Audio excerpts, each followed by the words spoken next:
The Dark History of Social Security. So I got this book right here, which I'm reading it, and I just got tons of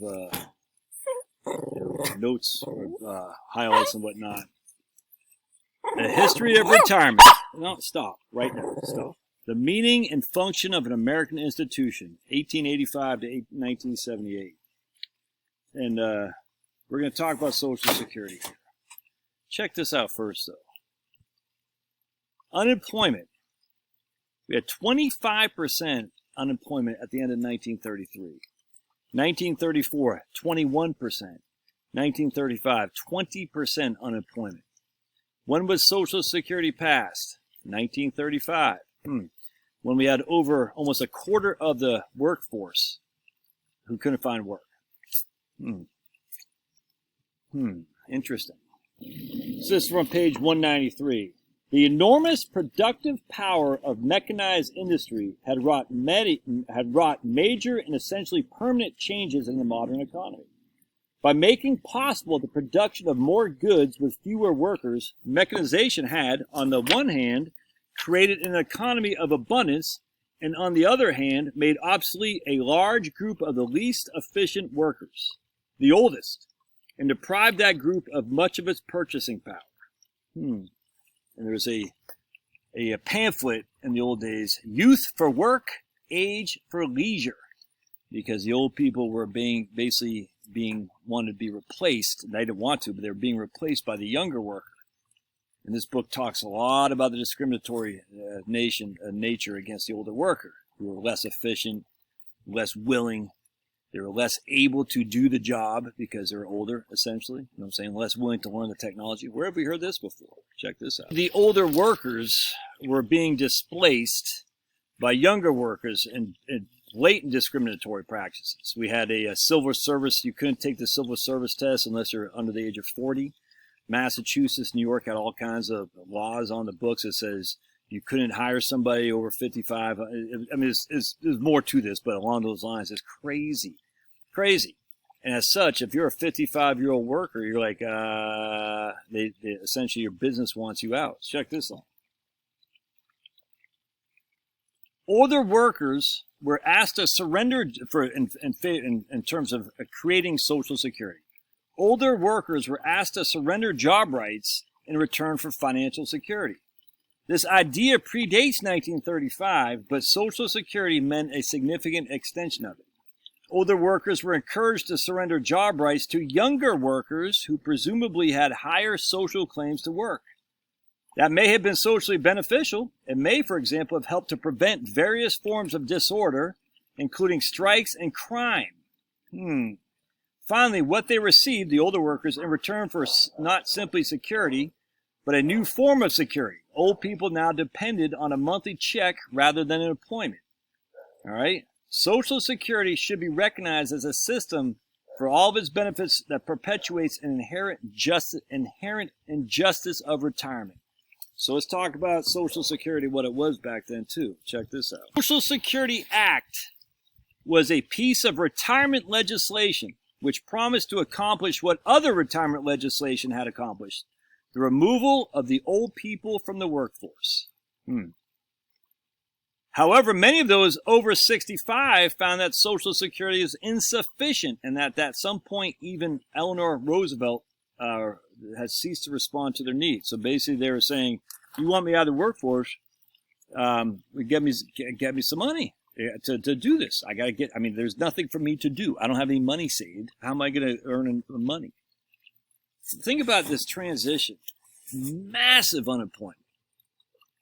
But youth were unemployed too, because the old people weren't leaving. And who's more likely to be a rebel? It's going to be youth.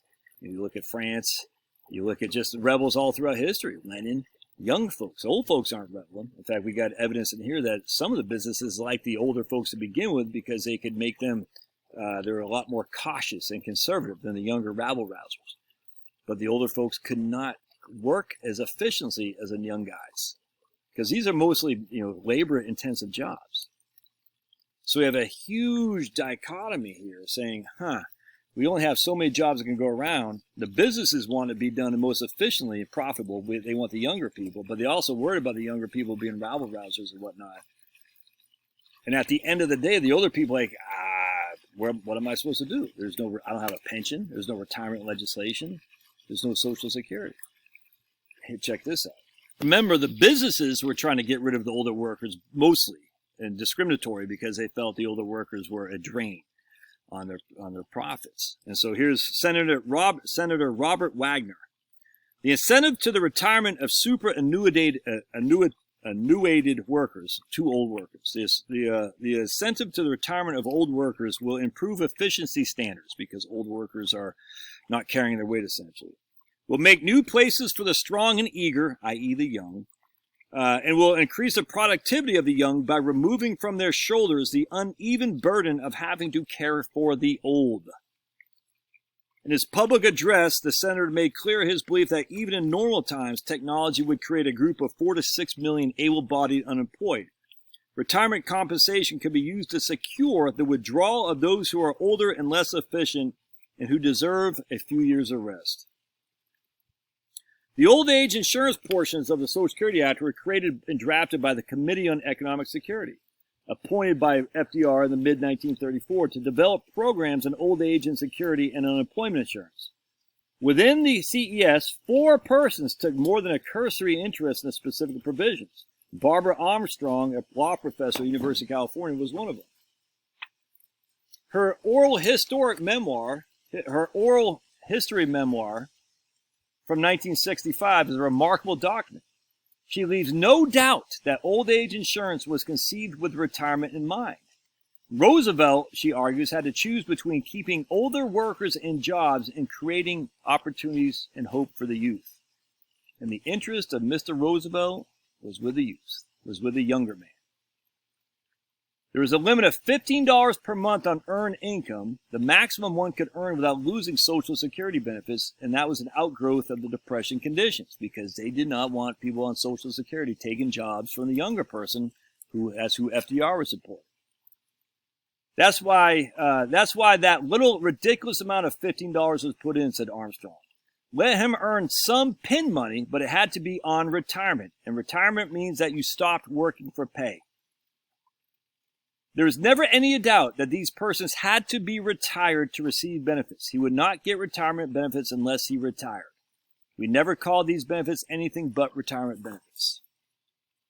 It's funny because the process, which one of the corporate guys in the Council on Economic Security was a guy named George Eastman of Eastman Kodak. He was a rugged individualist. As a result, the company had no pension plan and some inefficient older workers who were personally acquainted with Eastman and lacking some resource to support themselves in retirement. So they had to be kept on the company's payroll because they were friends of Eastman.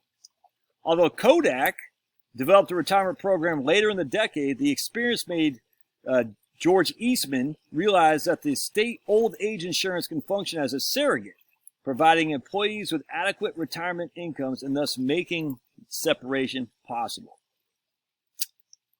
As a member of the advisory council, Eastman stressed the contribution old age insurance could make to corporate efficiency by encouraging employees to plan for retirement and then to retire.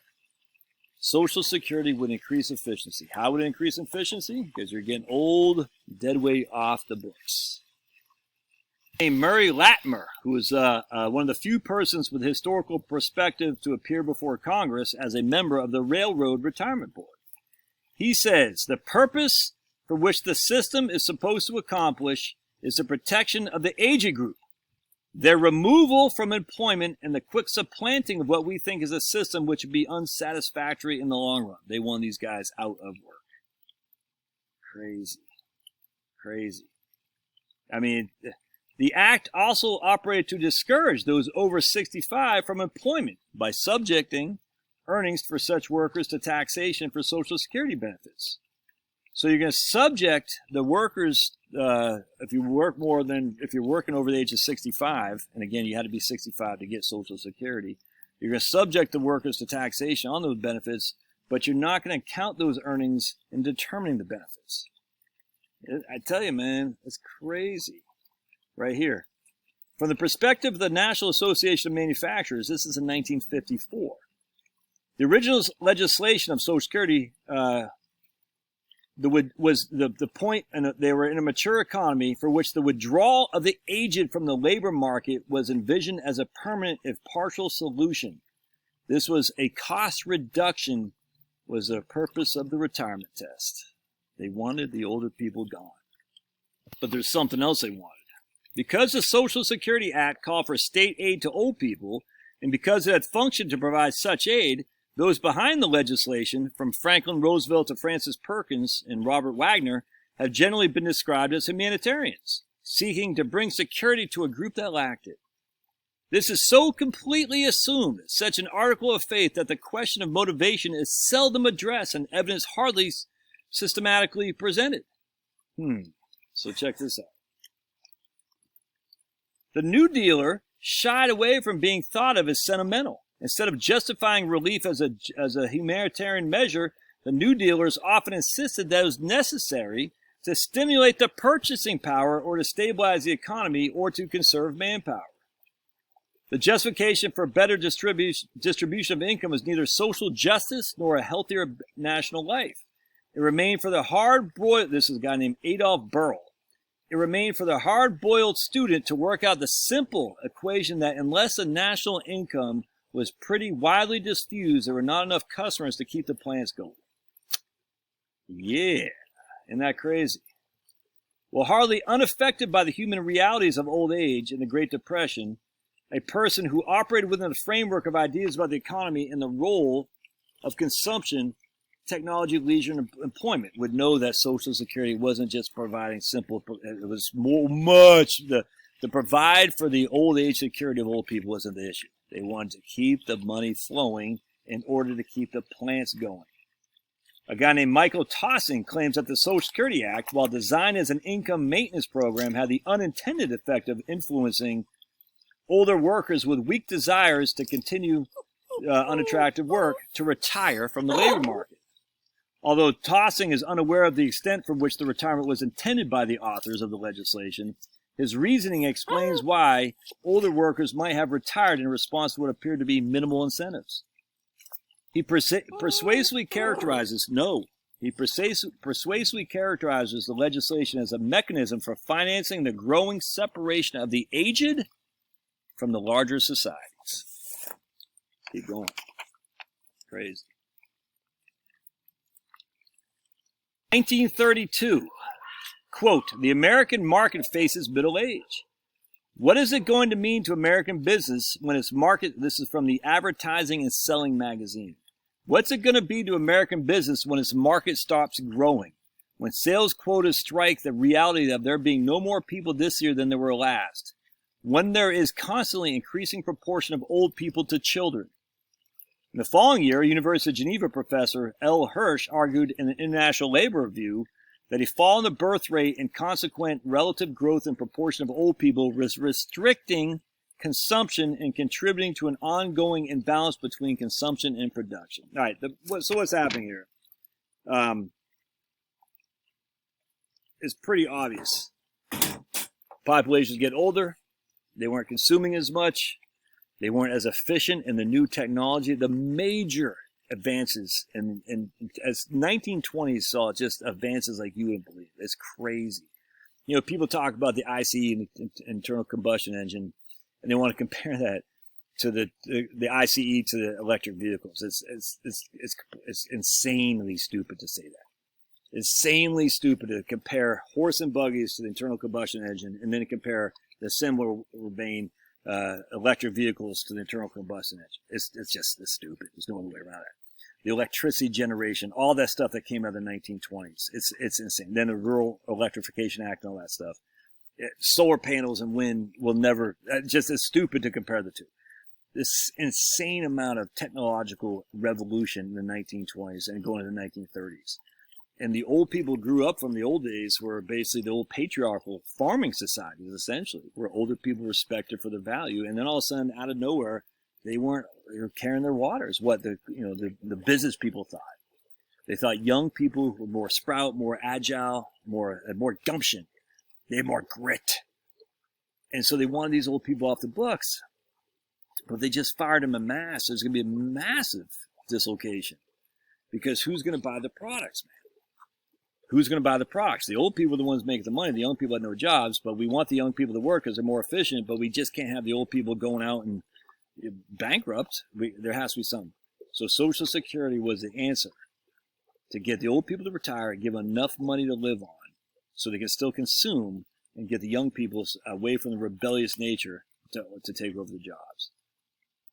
Had nothing to do with like, oh, we got to take care of Grandma Jones. Not, I mean, a little bit, but not much. It's mostly about keeping the money flowing to keep the plants going and to get the younger people employed. You'll never hear that because everyone thinks, oh, FDR was such a kind-hearted guy. Dude, it's crazy. You start reading about the history of the discriminatory practices against the old. It's I mean, it's crazy, man. They were discriminating. In fact, right here, one second. Charles Lyman, former officer of the United States Civil Service Retirement Association, saying, it is probable that in its present temper, any scheme to meet the approval of Congress that would provide for compulsory retirement at a given age, but this would be compromising a principle to secure action. There can be no justification of putting one efficient person out of service in order to put another presumably competent person in the service simply because the person who goes out is older than the one who comes in. Horrible age discrimination back then. Horrible. And that's the basis of Social Security. I mean, look, I don't have, I mean, it is what it is. Once you're over 55, you are SOL. In fact, there's a part in here that says, but if you're between 55 and 65, you're too young to retire and too young to retire, but too old to be considered a good worker. But they didn't care that it was about those people because those people aren't going to be rabble rousers. You know what I'm saying? They didn't want to be considered rabble rousers because they'll never get a job anymore. They said, well, I'm a rabble rouser. I'm going to go for rights and employment. People say, I'm not hiring you. And because there's 25% unemployment. This is the basis for which Social Security is founded. Young people didn't have work. Old people didn't have work. Old people were inefficient. The corporations wanted young people. The government's like, we need people to have spending power to keep the economy from falling or collapsing. We have a communist threat here. A lot of Americans are moving to the Soviet Union because they thought it was a land of milk and honey. They're wrong. What a freaking predicament. What a predicament. That's why I said in a video a long time ago how FDR saved capitalism. Because if it wasn't for this, we could easily be speaking commie Russia right now. That's just a fact, dude. It's crazy. There's no good answer other than making sure that we don't have massive unemployment like we did back then. All right, love your thoughts. Again, great book. Highly encourage you to buy it. It's not cheap. Actually, I can't remember how much I paid for it. I'll put a link in the show notes if you're interested in this stuff, and you should be. Love your thoughts. We'll see you.